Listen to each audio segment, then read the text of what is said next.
Welcome back, everyone, Yep. to another awesome little video from Twisted Dice. I'm Darren, and today I've got Tom joining me live. Well, it's not live, but we've got a little recording thing going on at the moment, where we're going to talk everything about the main man himself. If you haven't already noticed on the cover, we've got him in the background, Sir Callius Typhus or Typhon.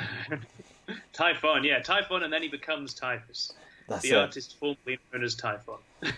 And he now this guy is like he's a proper bad boy. Like I know Oh, I've he said in is. some of the other videos that is he or is he not? Like nah, there's no beating around the bush about this guy. He is down to the bone, just a bad boy. Like he's a Absolutely. real vicious dirt dog, and like no puns intended, of course. He's a dirty fella. Wherever he walks, death and decay follows him. Oh, And there's no shadow of a doubt. Like he's the proper, the zombie maker of all yeah. plagues. He's, Oh, he's he's like mental, and that's crazy. Like he's good. He's really really good. So Tom is he loves typhus and I like do. I'm a fluff noble man wise. and a Typhus man. Absolutely. And this is brilliant because like if you've watched any of our videos so far, if you haven't look, please do check them out. There's some links in there. There's a playlist dedicated just for this type of content, uh, and like I'm trying to pull in people that know that their armies and who they love. And Tom's one, he loves the demons, he loves Nurgle, he loves the whole Death Guard thing, and it's cool. And I love it when people talk like get really excited about the fluff side on their armies, and I love that. And like, as I was saying in one of the other videos, that the one thing I love about our club, Tom, on Monday night is like, at the end of the night, we start chatting about bits of fluff, like, oh, did you know about this? And did you know? And I love that. I love that whole, the fluff side of things, really gets me excited and like, oh, yeah, I really want, oh, now I want to go do a Death Guard army, or I really want to go Absolutely. do, a Lunar Wolves army because it's just so cool.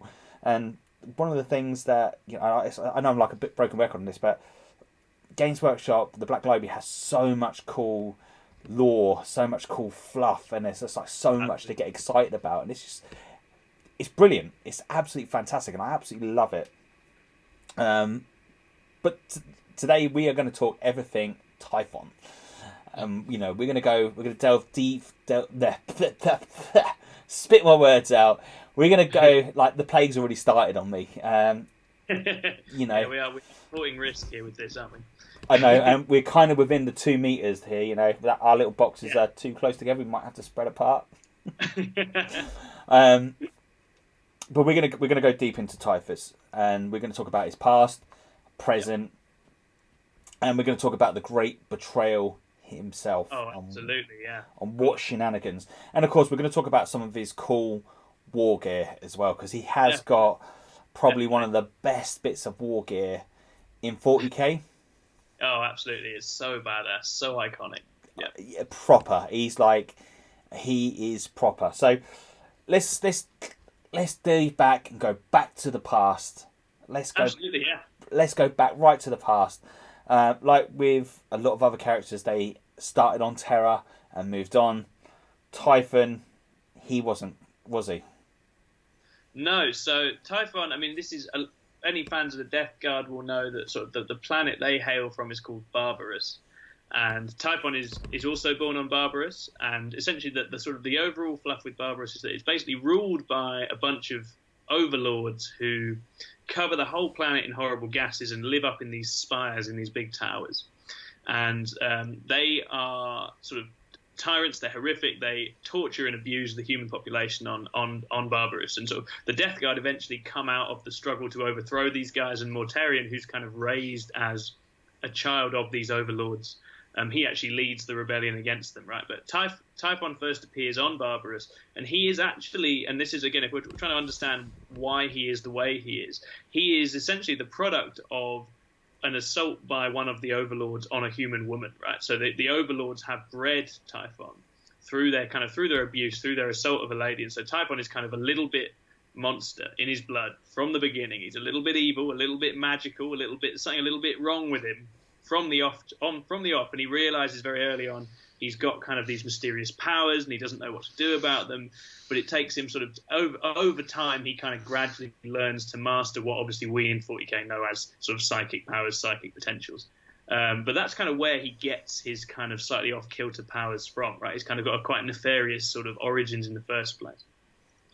So yeah, and then obviously, yeah, so Mortarion comes to Barbarous. He helps overthrow everyone. Typhon and him. I think Typhus is Typhon, as he's called at this point, is the first human that Mortarion meets when he leaves the Overlords and goes to join them. Right, he's the first person, and he brings Mortarion to the people of Barbarous.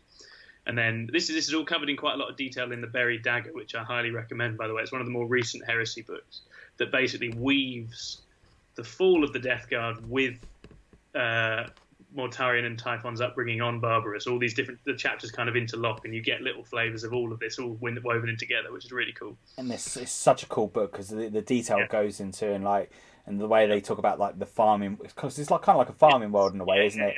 And the way they talk about it, and they're actually just farming stuff. Like, but this is it, and this is the whole thing of like the man wraith, like where most of their weapons have come from. It's like exactly basically manning fields. Exactly, that's it. And they are literally just peasants that take up arms, right? And that's their origins. They're just sort of salt of the earth people, and that's where the whole scythe as their weapon comes from.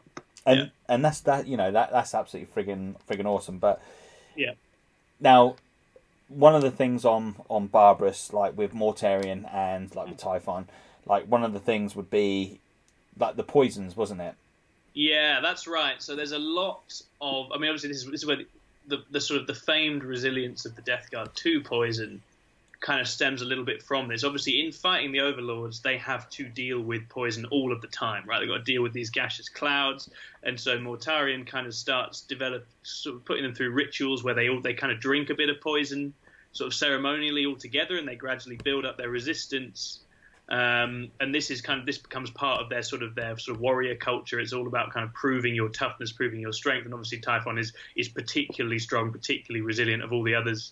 Able to resist even more, and obviously, I mean, we don't want to talk about Mortarion all day, but I think Mortarion's big failure is when he goes up to fight his sort of daddy overlord, he falls to the gas. He can't actually defeat these guys, and it's the Emperor who comes down and defeats them, and that's one of the reasons Mortarion obviously has daddy issues going forward. But yeah, so let me fight my own battles. I want to. Exactly.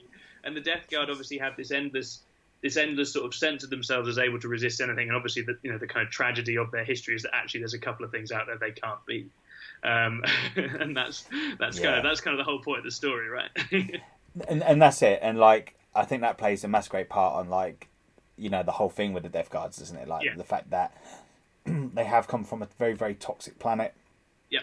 The poisons they drink, it kind of makes them more of resilient to a lot of stuff, and it kind of like then you can kind of understand why Grandfather Nurgle is like really interested in Typhus, because like he's the one for the plagues, he's the one for the pestilence, he's one for death, and all of a sudden you've got these badasses on another planet that like we laugh at your hardcore death like. This is like, I don't know, 2020 or I don't know what it is like. No, absolutely. I think they kind of represent exactly the kind of sort of stoicism and resilience and toughness that Nurgle really likes and that Nurgle really sees value in. And obviously, actually, if you're thinking in the heresy, all the Chaos Gods, they're kind of like, they're looking for their prize, right? They're looking for their prize legion that they're going to have, their plaything, their toy. And Nurgle obviously decides, these are my guys. This is who I'm going to get. And he sees Typhus as his way in, basically, to getting them, right? Yes, because like as we mentioned, Typhus is psychic, and that's it. And he knows that his father doesn't like psychers. No, indeed. And so again, Typhon has this, and this, I say one of the reasons I like Typhus. I love Typhus from a sort of Nurgle perspective, from a sort of pro-Chaos, pro-Nurgle perspective. Obviously, if you're an Imperium guy, particularly I know fans of Garrow out there, you guys hate Typhus, and that's okay. I get it. I get it. All you Garrow fans, you're always going to hate Typhus. You're always going to hate Nurgle because they're always out to get him the whole way through the books. But that's all right. But if you're coming at it from a pro-Chaos, pro-Nurgle perspective, then one of the weird things about the Imperium and about the Death Guard is why this denial about psychic powers, right? Why pretend these things don't happen? Why cover these things up? Why deny the abilities that people have? And obviously for Typhon as a soldier in the Death Guard, he has to advance through the ranks whilst hiding these powers, right? He's got to contain them. He's got to completely hide who he is whilst continuing to sort of fight his way right up till first captain, which is obviously what he manages to do. And obviously, then you have this relationship with Mortarion. And the interesting thing is, do we reckon Mortarion really has no idea that Typhon is a psycho? Do we think what do we think? I don't know. It's always a bit ambiguous. It's kind of, I feel like it's a free pass in some ways. If you do, if you are following the law on this, drop some comments down. If you think that Mortarion was blind upon the matter and didn't think that, there wasn't anything in there, drop some comments down. But more importantly, before I forget any more, we nearly forgot something here, really important. We are desperately trying to get to that magical number of 10,000 subs on Twisted Dice.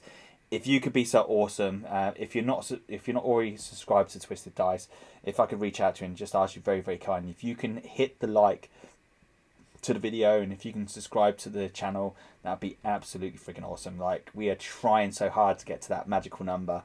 I think at the moment we're sitting on about 6,590-ish. That's where we stand at the moment, so depending on when you're watching this video. So if you could support us on that'd be friggin' awesome, and we really do appreciate it.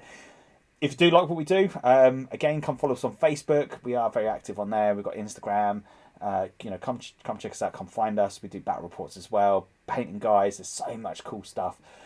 If you want to support the channel a little bit more, you want to help us reach our full potential and help the channel get to a better place, we do offer a Patreon service as well. We can come join us on the cool Discord chat.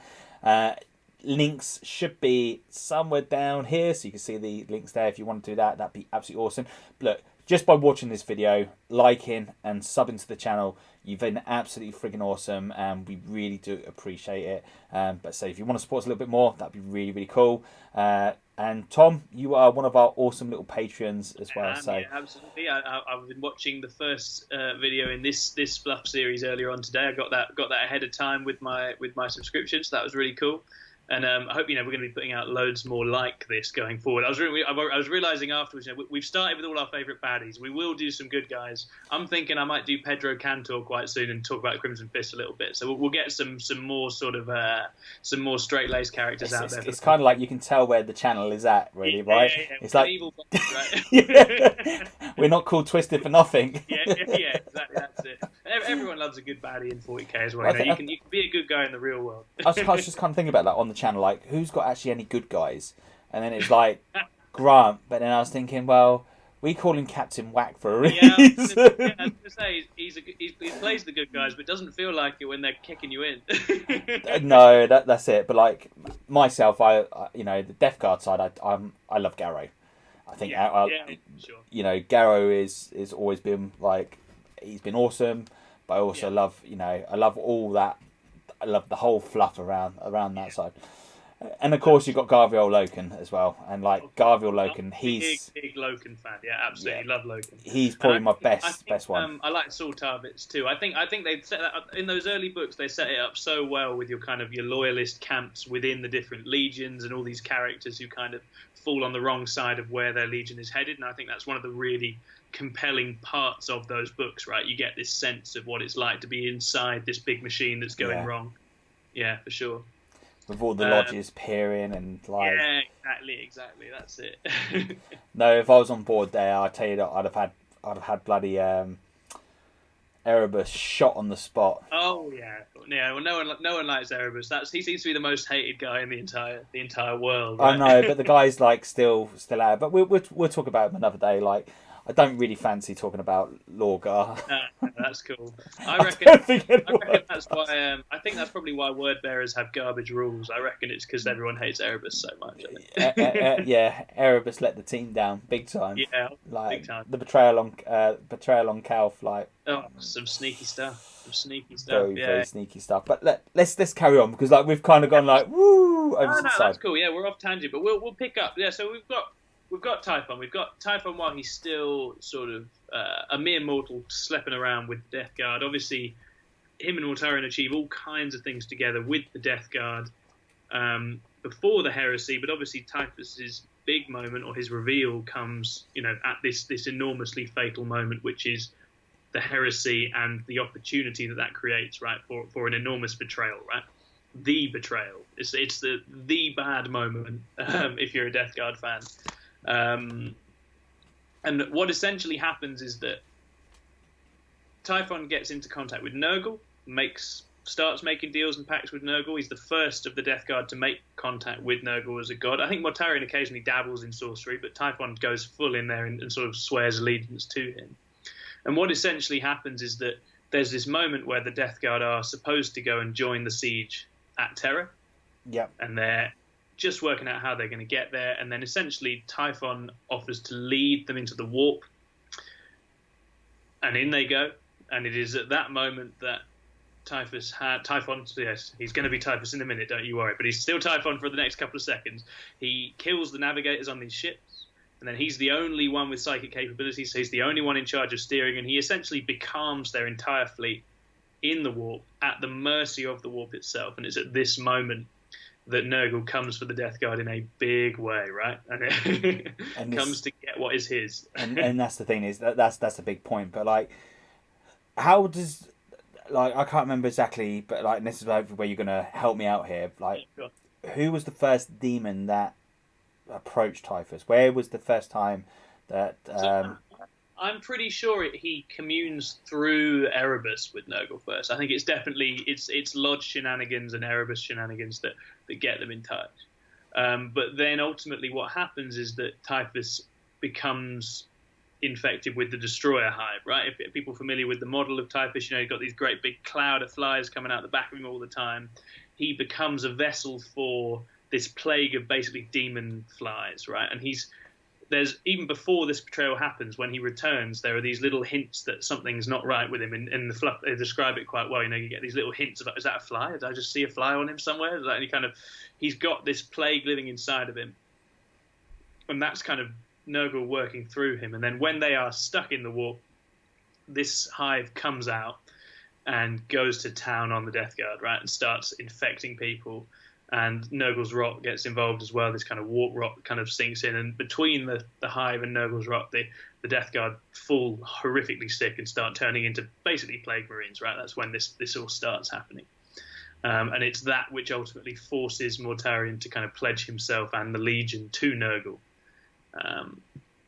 Because you kind of see like where you got the battle on Istvan, where you got like the virus bombs are hitting, like, so so before that whole thing with the ship, and you got that part going on, there's a battle with Garrow where he's on the ship, and like one of the, what was the guy's name, but they're having a battle anyway. Garrow kills kills that guy, and he kills the rest of the... It's Ignatius Grulgor, right? Grulgor, that's it. Grulgor was one of Typhus's lieutenants. That's it, yeah. So he's on the ship, so we know that conversation's happened well before, like, then, and so he's, Gary's killed him. They're in the storage hangar, and then the next thing you know, he's come back and he's like, you haven't killed me, I'm bigger, I'm better, come join us. Nurgle has so much more to offer. Like, exactly. You never have to die. Grulgor basically just hunts Garrow the whole way through the series, as far as I can tell. Like, he just keeps turning up again in like demon form and fly form at one point in one of the books, and as you say, he just will not lie down. No, and it's like he's like the baddest. He's not the baddest, but he's like so. But he's in that same like cell of people that have first turned. You're right. It's kind of like you got Dawn of the Dead, and then you got the Return of the Living Dead. And like, if you're not a fan of if you don't know what I'm talking about, check it out. But the Return of the Living Dead was zombies that doesn't matter whatever you frigging do to these zombies. You can shoot them in the head. You can cut their body up. You can't kill them. Nothing kills them. Like, only other than fire kills them. These things just keep coming for you, and they're just after one thing, and that's your brain. But of course, obviously, the Death Guard are not after your brain. They just want to infect you. But it's kind of like that. This guy just doesn't give up. He's just so friggin' resilient. He just keeps coming at you over and over and over again, and so you're like, enough's enough. Chill. Stop, man. Stop. Sure. And that's really, I think, where you see that synergy between what the Death Guard already stood for and what Nurgle stands for, right? It's when they become this perfect kind of combination. It's what makes them so scary. Obviously not that scary in rules terms right now, but they know that. I love the idea of that approach, this sort of slow, inexorable advance. It's going to get you eventually. It doesn't matter what you throw at it, it's going to keep coming. Yes. And sure. That makes it scary because, like, just that one little trace of Nurgle's gift left on any of the planet, before long it's going to infest that whole planet. Absolutely. And that uprising is just going to come back. And I think, like, Nurgle in the whole Nurgle thing, I think really at some point we need to have a conversation about the whole thing.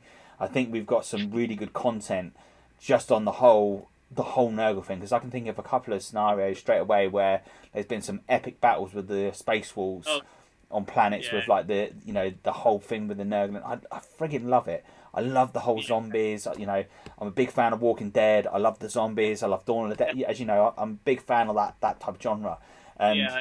And this is what... There's a horror overlap, isn't there? And this is what I love about Death Guard. It's like, in a weird, wonderful way, like, they're not zombies because they've got free will. Well, most of them have free will. And, like, they can choose on, like, what they're doing. They're offered that opportunity. But then, this goes where we're on. So we're in the storm. We're in the warp storm. TYPHUS has just done that whole psychic, the whole crazy thing. Like, hey, let's kill all the navigators. Yeah, that's right. And this is the moment. And Mortarion briefly tries to fight the infection. He tries everything he can think of to cure it. At one point, he has this demon he's locked up and been talking to. That is, I believe, a Nurgle demon. I can't remember what it's called. That he has captured previous to this, because Mortarion is no saint in this himself, right? He's already been looking into the sort of the warp and looking into these creatures already. He tries to make a pact with it in order to beat TYPHUS and confronts TYPHUS and his guards. And it's at this point that it's revealed, the extent of power that TYPHUS now has, and he becomes TYPHUS. He transforms from Typhon into TYPHUS, becomes this enormous, big, bloated monster that we know as TYPHUS in the miniatures and in the lore today. Right, transforms in front of Mortarion, and Nurgle essentially marks Mortarion, and Mortarion just has to go along with it, has to back down. He has no choice in it because, like, no choice. He gets the free, and, like, Primarchs are meant to be resistant to all forms of plague. They're meant to be resistant to everything, but and this is the downfall of Mortarion, because, like, you can tell that Mortarion doesn't want this is not Mortarion's way. No. He's angry, for sure, like the pure anger is he does it to try and save his soldiers, because they're suffering even worse than he is, and he'll make any bargain to stop them from perishing altogether. But it's a moment, I think, and again, the thing I find appealing about TYPHUS, I think we see this, with some of the other, I don't know people like Khan or Lucius all that well, but I like this sort of the second men, the kind of the sort of the second in commands who the Chaos Gods really love, like they're proper, like, chosen within the legions. And obviously this is TYPHUS. TYPHUS is Nurgle's absolute favourite, and that's the interest. They like proper. Yeah. I was going to say something, and I was like, actually, just remember, this is a family-friendly program. We can't say anything naughty or unrewarding. But yeah, like they're proper noses in the right places with TYPHUS. Like, he's just proper. Nurgle love him, like Grandfather Nurgle. He's like, you're the man. You're the main man. I think it's quite interesting because I think there's something in it that I think the Chaos Gods quite like spoiling the Primarchs, right? They quite like taking one of the Emperor's toys and turning it against them and ruining it. But I think they also quite like to make their own champions, right? As well, there's something a bit too obvious about a Primarch. It's a big, obvious toy and a big, obvious weapon, it's already so defined by the Emperor and by the other experience. I think they quite like to completely make anew these sort of second in commands, these champions. I think TYPHUS is a good example of that. And what you often see is that those second in commands, those champions, are almost more avid followers of their particular god than the Primarchs themselves are, right? Yes. And certainly TYPHUS, we see that, right? And that kind of leads us on to if we think about what TYPHUS has been up to since the fall of the Death Guard. He is the most avid fanboy of Nurgle out there, right? He's patrolling the galaxy, he's spreading the zombie plague, he's got the poxwalkers running around, he's creating zombies, he's spreading infections. He turns up in like the Agrippina sector and just spreads this wasting disease all over it, completely ruins entire sort of sectors.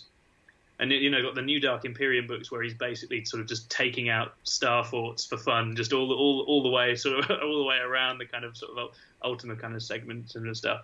So he's a really active follower of Nurgle and actively doing the kinds of things that Nurgle likes. Right, he's creating and inventing and innovating and putting new kinds of maladies and horrible things out there.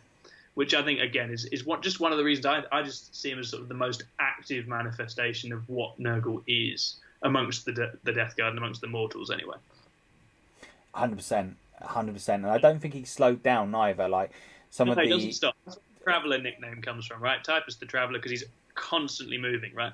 Mortarion's kind of sulking on his plague planet. He makes his plague planet and he goes and sort of sulks in a tower for God knows how long, but TYPHUS just goes straight back out. Mortarion's still got daddy issues. He's still sulking over a clock. He's in his room working through his daddy issues. TYPHUS is not wasting any more time. He's getting straight back out there. Yeah, daddy issues are over. He's like, okay, it's fine. I've got one up on daddy, and now I'm going out and I'm doing my own thing, and that's freaking cool. Yeah. I still remember it. I remember that it was a White Dwarf I had when I was a kid, where it was like a big 13th Black Crusade battle, and you had the old Abaddon model and you had the old TYPHUS model, and like the little zombies, the proper like vampire count zombies that they were using for sort of poxwalkers and stuff back then. And I've never forgot that battle report. It's so good, just stuck with me. Just the image of TYPHUS and all these zombies just shuffling forwards through a city. It's so iconic. And like that's and I love that, and I think that's really cool. That's something I would like to do as a battle report, like a narrative one, like. An Imperium homeworld, like a planet of the Imperium, and you've got loads of guard, loads of civilization, and like TYPHUS is like dropped in there. He's infecting a few, and then like he's kind of like gone off to one side, and you've got loads of zombies, and then infecting others, and then you've got like this mass squad of like zombies like coming through the plague poxwalkers coming through the thing, and then you've got like a handful of like the resistance, like a few guard like trying to fight their way through the city. We've talked about it before, and I love the idea of like it's almost like a Left 4 Dead or a sort of Nazi zombies type situation where you've got like maybe you've got a few players and they've each got like one guardsman and they're all just trying to hold out as long as they can with these zombies coming in. And I think that'd be really cool. Oh, I think it'd be great. Yeah, we should definitely do it. I've got far too many poxwalkers painted up already, so it'd be easy enough to do. I think we need to do it because I like. Don't get me wrong. This is not going to be for the masses. I know, like, it's not going to be like everyone's cup of tea, but it'd be an indulgence. But we want to play it. We want to play it. We want to enjoy that, and I think there will be some people out there that enjoy it. So we're going to make that happen. That's for sure.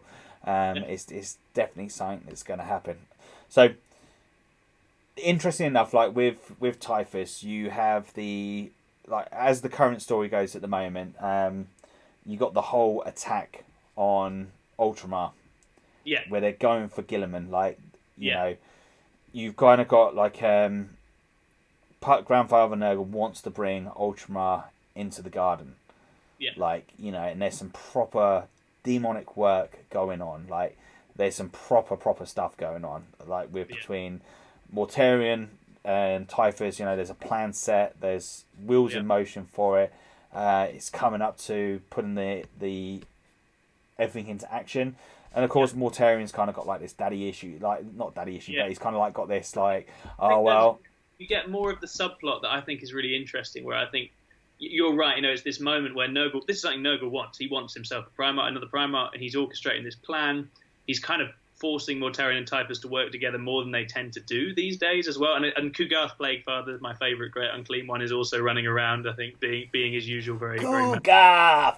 Exactly.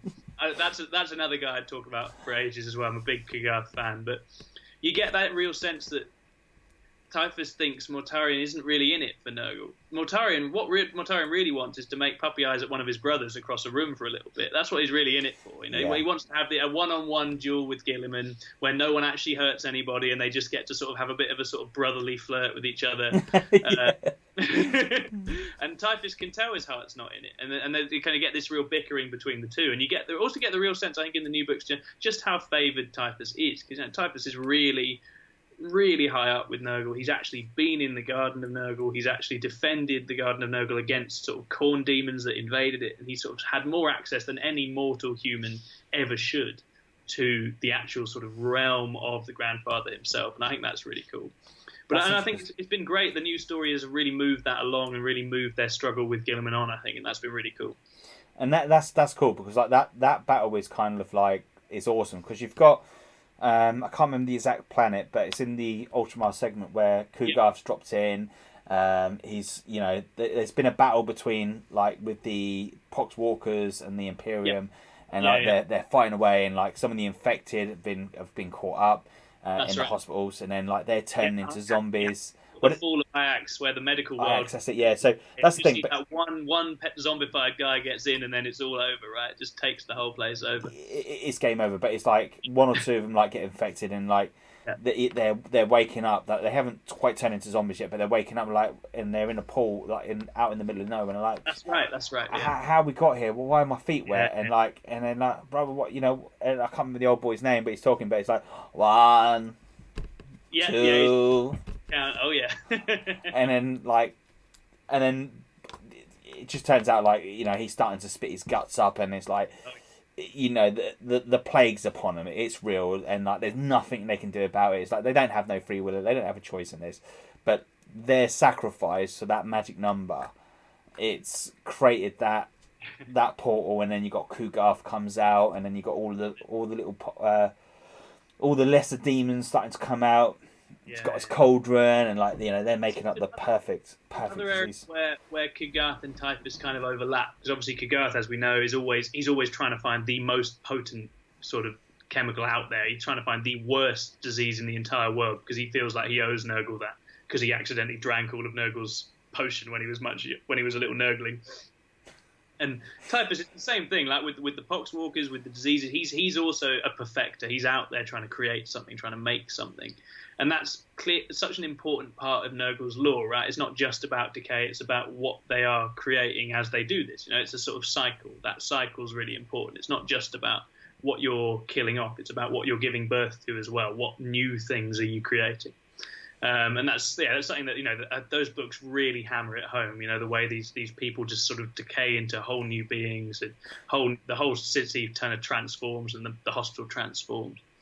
Because you've got that big battle, haven't you, between because like Typhus wants to go one way with the way that he's been told by Grandfather Nurgle. Yeah. And then you've got like Typhus is like, nah, we're going to be doing it my way, and like Typhus is like, look, don't be stupid.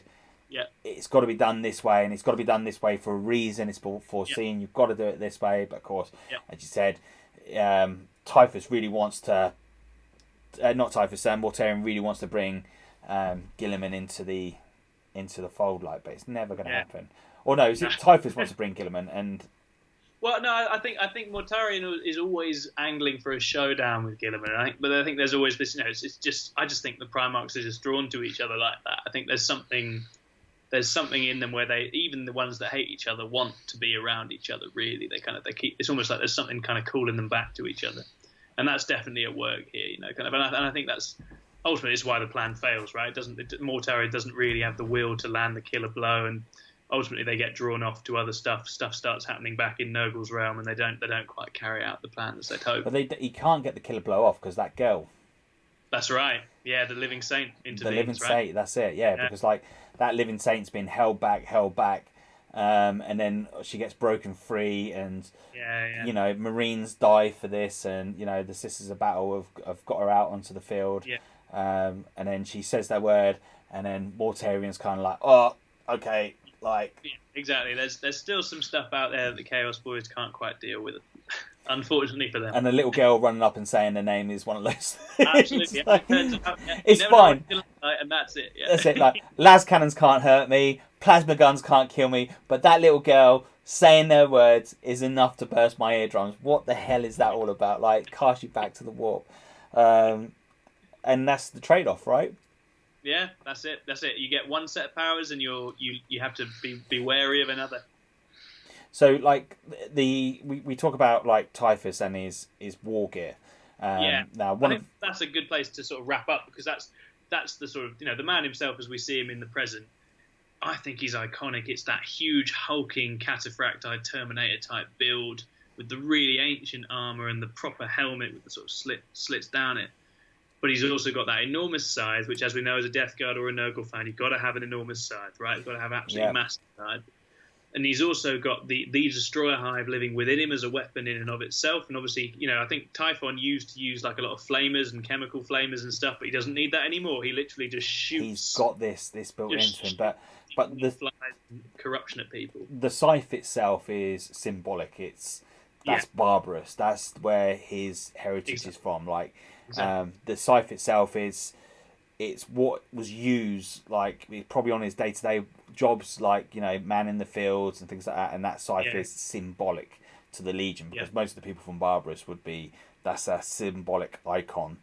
The main weapon that would have been used, or the main tool that would have been used, and it's really important that we've got to emphasise on that. It's a tool of natural cycles as well. That's the thing, and that's what Nurgle's all about. It's that sort of imagery, right? It is nature's cycles, harvesting, regrowth, rebirth, all that stuff. Exactly. Ways in the imagery of the Death Guard all ties into the god they ultimately end up serving, which is really cool. And that you're 100% right, but the Destroyer Hive itself, you're right. It's probably one of the. It is brutal, but he has to sacrifice himself to have that, though, doesn't he? He has to accept. Yeah, he's a vessel. He's hollowed out, right? Whatever Typhon was, is now a sort of completely full up of demonic flies and swarm and stuff. I don't think, and I'm pretty sure what's left of him is melded to his armor as well. So he's not getting out of that suit of cataphractite armor ever again either. He's basically become one with it. And it's interesting. I suppose obviously for sort of, it's probably more for sales purposes that he's going to stay mortal. But I think it's interesting someone like that who is so favoured by the god also stays human to some extent, right? He's not become a demon prince. He's not gone off and become sort of the next level. He's still very much anchored to the mortal world, but he is not anything like a human anymore, right? But do you think that we could see TYPHUS go down? Honestly, I think probably the characters like those four, Aram and Jikan, I think they're too iconic to tamper with anytime soon. I think it's probably more likely we're going to get more Primarchs than those kind of humans. I think we're going to see Primarchs before we see them become like proper demon princes.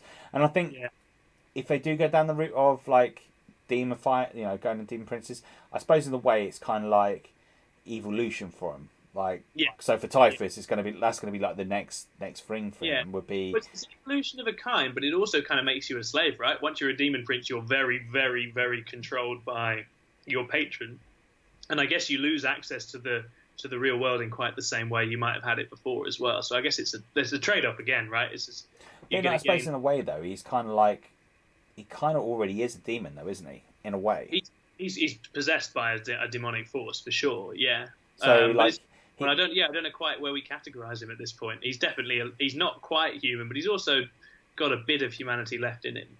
So the question is he alive or is he dead?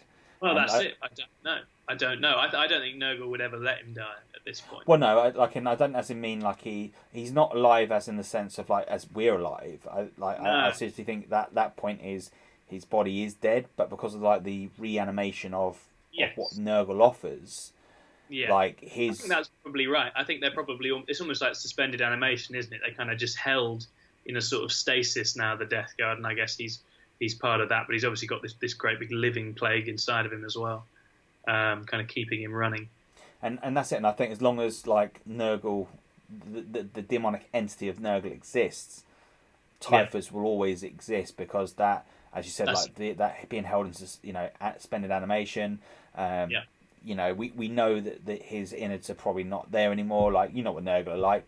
Their bellies hang out and like... Yeah, they got their guts out everywhere all the time, yeah. And it's like, Carl, your intestines are over, mate, you need them? Nah, it's alright, don't need them anymore, like, don't eat. And when I do eat, the brains just go right through me anyway, so...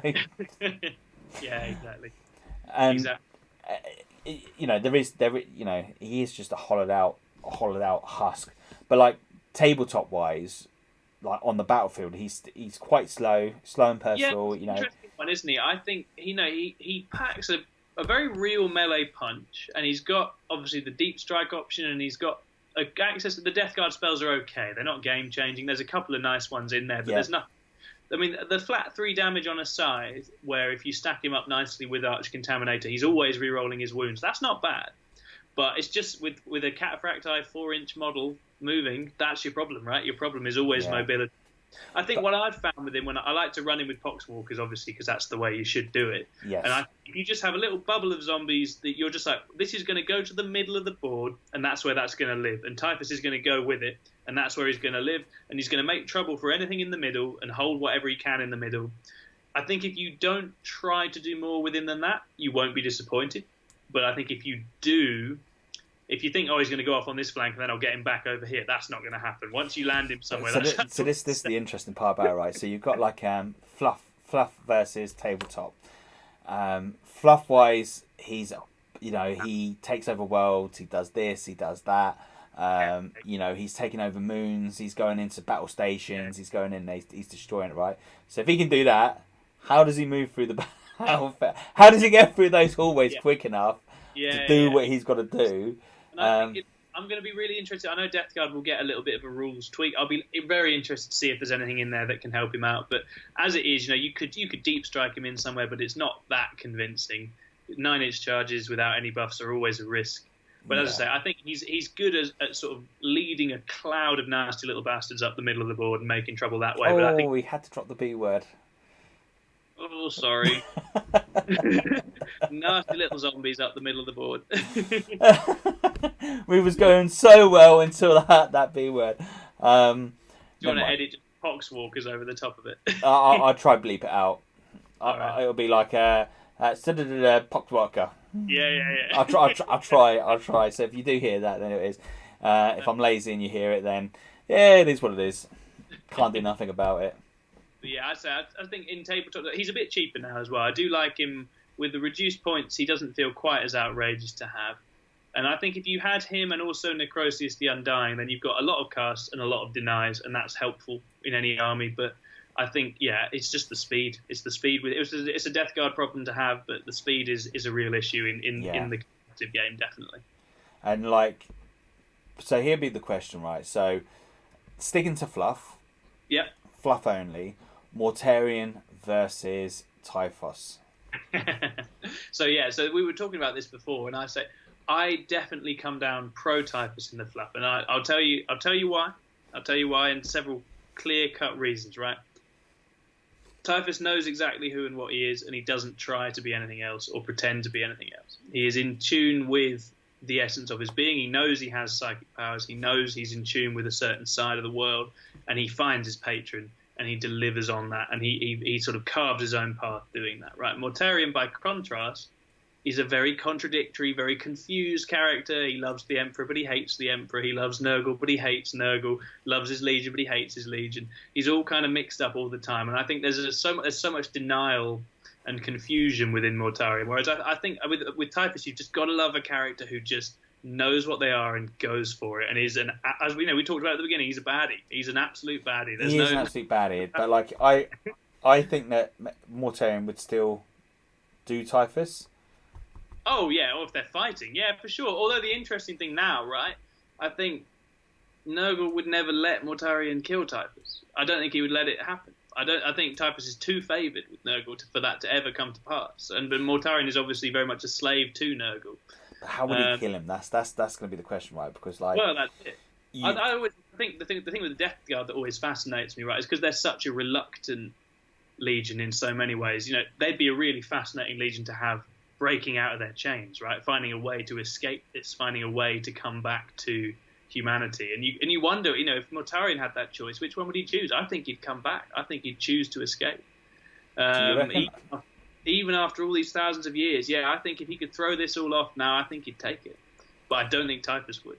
TYPHUS wouldn't. TYPHUS is he's gone too far down the rabbit. But even before the rabbit hole was there, he was like, exactly. I'm just diving straight into this, and that's it. He was going anyway. But I do think that whilst they're under Nurgle's thrall, Typhus has more favour with Nurgle. Is ultimately the herald of Nurgle, has had access to parts of the sort of the warp that no human ever should have had, and I think Mortarion's kind of stuck dealing with that, right? I think if he'd been able to get rid of Typhus, he'd have done it a long time ago. Yes. He's kind of stuck with him, and so in a straight fight, of course, one of them is a Primarch and one of them is not. But I think Typhus has outplayed him throughout their relationship, but that's mainly been through cunning and treachery rather than through military might.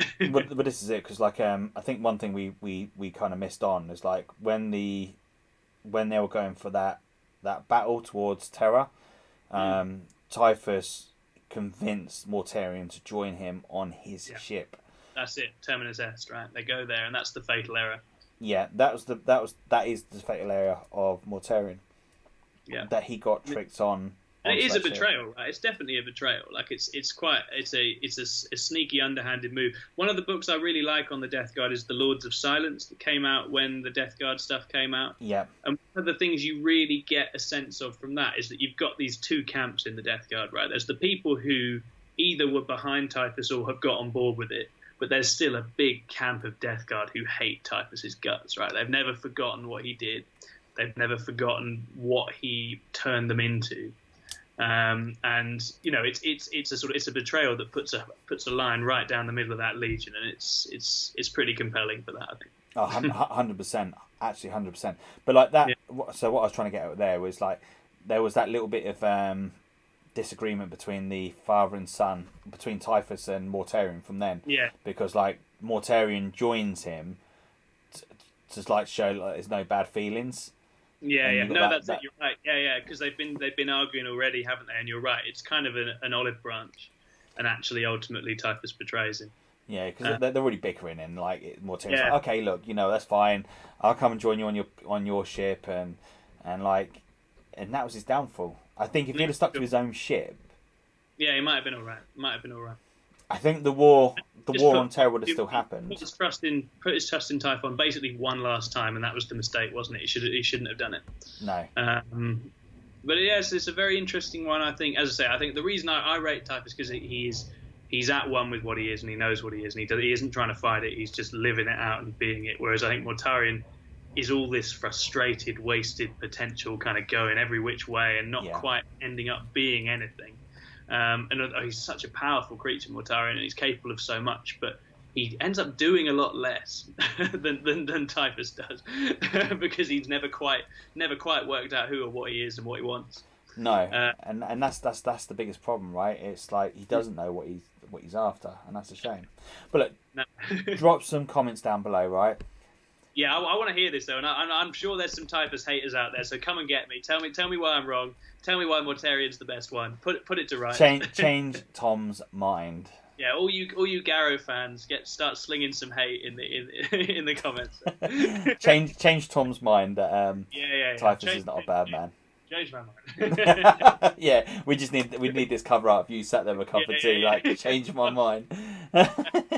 We'll have to find that one out. Try figure that one out if we can do that. Sure. But look, it's a good one to end on. Typhus. Yeah, that's a good place to end. Sure. In my eyes, Typhus is a bad boy. I'm on the Garrow side, so I'm going to join Garrow on this one. I'm going to disagree with you with Typhus. He is a bad guy. There is a little soft spot for him. It's my brother's little favourite character as well. My little brother absolutely loves Typhus. Yeah, he loves Death Guard. I love Death Guard, but I love the zombies.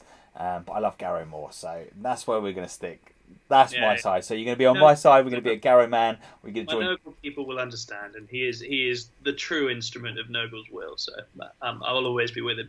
And that's it. And that's where we finish the show. So thank you very much to everyone that's watched this. Really do appreciate it if you got to this point in the video. Thank you very much. You guys and girls are absolutely awesome.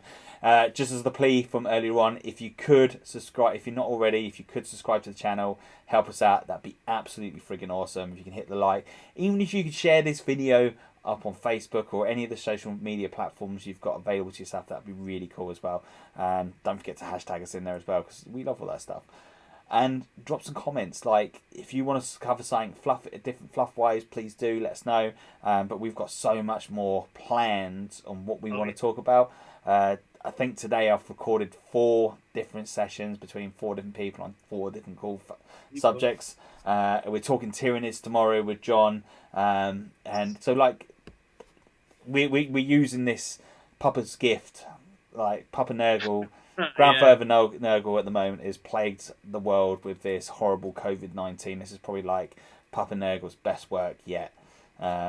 Yeah, I was going to say, disclaimer, I was going to say, like, I'm absolutely not on board with anything Nurgle is doing on this planet, okay? I've got no time for that. No, but we're using this time wisely, and unfortunately I'm still working, but the days that I have got off, I'm taking this golden opportunity to catch up with the lads and talking fluff, because like I love talking fluff, and fluff is my thing. I love it. I love the story. But that's it. We're going to leave it there. Thank you ever so much for watching, and hopefully we'll catch you all again on a next Fluff report very soon. Thank you very much. All right.